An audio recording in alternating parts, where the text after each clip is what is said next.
Ukraine पर सर्दी तक कब्जे की रणनीति के तहत रूसी फोर्स बारूदी एक्शन ले रही है, लेकिन आपको ये जानकर हैरानी होगी कि यूक्रेन के मददगार शांति बहाली के लिए कदम उठाने की बजाय रूस को उकसा रहे हैं और इस एक्टिविटी में अमेरिका समेत कई यूरोपियन देश शामिल है। लेकिन पहली बार इस उकसावे के खिलाफ रूस ने महातबाही का खुला ऐलान किया है।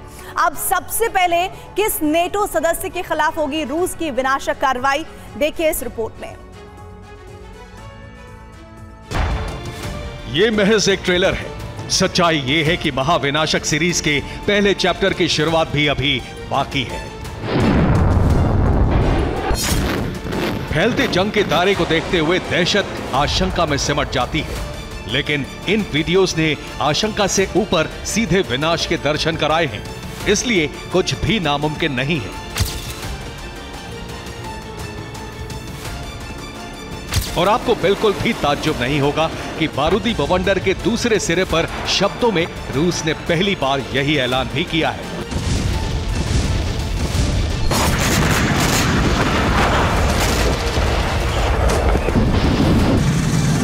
ऐलान यह है कि अगर रूस यूक्रेन की अदावत में नेटो के सदस्य देश एंट्री कर रहे हैं तो विनाश को कोई नहीं रोक पाएगा।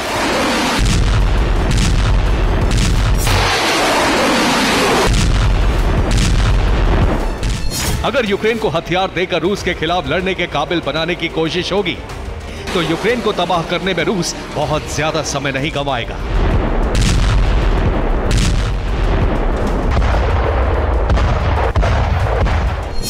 और ना ही मददगार देश अब बारूदी तबाही से बच सकेंगे। रूस अपने अगले कदम में उन मददगारों का नाम और निशान भी मिटा देगा। रूस को हथियार सप्लाई तो तय है एटमी तबाही। दरअसल यूक्रेन की बारूदी बारिश से आजिज़ आए रूस ने अंतिम जंग लड़ने का पूरा मन बना लिया है। ये जंग अब यूक्रेन के महाविनाश के साथ नेटो के मददगार सदस्यों को वॉर जोन बनते दिखाने के लिए होगी। और ये सब होगा आने वाली सर्दी के दिनों में।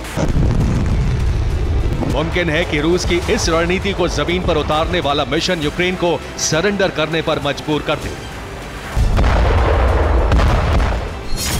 लेकिन इसके लिए भी जरूरी है कि यूक्रेन को होने वाली हथियारों की सप्लाई को पहले रोका जाए। इसीलिए रूस इसी दिशा में आगे बढ़ रहा है, जिसका प्रमाण है रूसी सिक्योरिटी काउंसिल के डिप्टी चेयरमैन दिमित्री मेदवेदेव का बयान।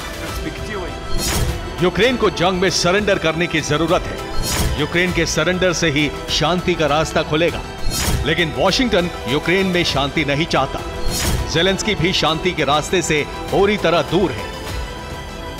मेदवेदेव का यह बयान उन्होंने अपने टेलीग्राम चैनल पर पोस्ट किया है, जो बताता है कि रूस सबसे पहले यूक्रेन को हो रही हथियारों की सप्लाई रोकना चाहता है, ताकि सर्दी तक कीव को घुटने टेकने पर मजबूर कर दे।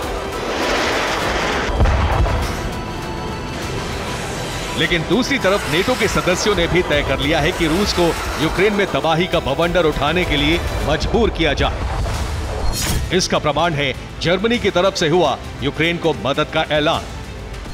यूक्रेन को नया हथियार टॉरस मिसाइल। आपने बिल्कुल सही सुना, यूक्रेन ने ही जर्मनी से टॉरस के EPD 350 मिसाइल की मांग जर्मनी से की थी और जर्मनी इस मांग को पूरी करने के लिए तैयार हो गया है।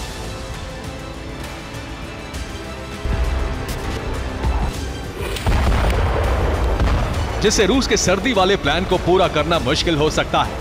यही वजह है कि रूस जर्मनी के इस कदम से ना सिर्फ नाराज है, बल्कि जर्मनी के खिलाफ एक्शन के लिए भी तैयार है। रूस की जर्मनी से नाराजगी देखने से पहले इस मिसाइल ने रूस को क्यों उकसाया, इसे जान लीजिए। जर्मनी की टॉरस के EPD 350 मिसाइल 5 मीटर लंबी है। इसका वजन 1.4 टन है। इसे एयर टू सरफेस फायर किया जा सकता है। ये मिसाइल 1170 किलोमीटर प्रति घंटे की रफ्तार से उड़ान भरकर 500 किलोमीटर तक लक्ष्य खोज सकती है।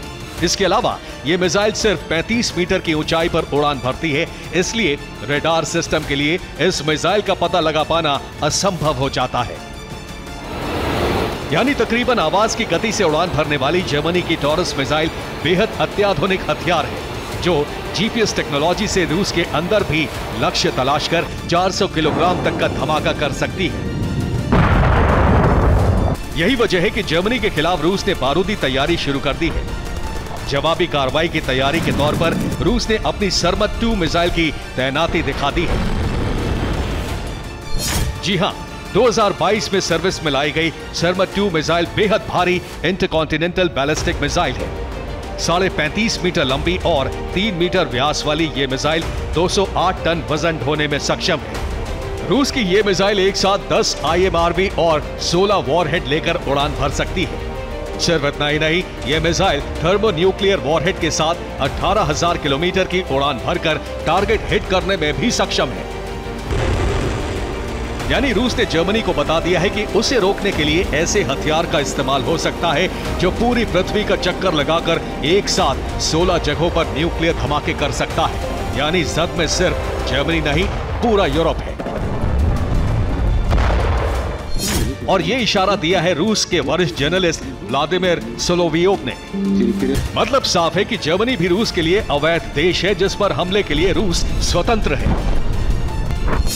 यानी यूक्रेन को हथियार सप्लाई रोकने के लिए जो रास्ते अपनाए जा रहे हैं वो जर्मनी समेत यूरोप के कई देशों को पुतिन के टारगेट पर दिखाते हैं। ये देश France, Germany, Britain, Poland, Romania, Lithuania, Latvia और एस्टोनिया हो सकते हैं। हालांकि रूस की इस तैयारी को पेंटागन भी भांप चुका है, इसलिए पेंटागन ने भी तैयारी का नया दौर शुरू कर दिया है। इस दौर में यूक्रेन समेत नेटो के सदस्य पश्चिमी देशों को एयर डिफेंस सिस्टम देने का फैसला ले लिया गया है। मतलब साफ है कि अब जंग का भविष्य न सिर्फ नेटो बनाम रूस होगा बल्कि महाविनाश भी होगा। Bureau report, TV9 Bharat.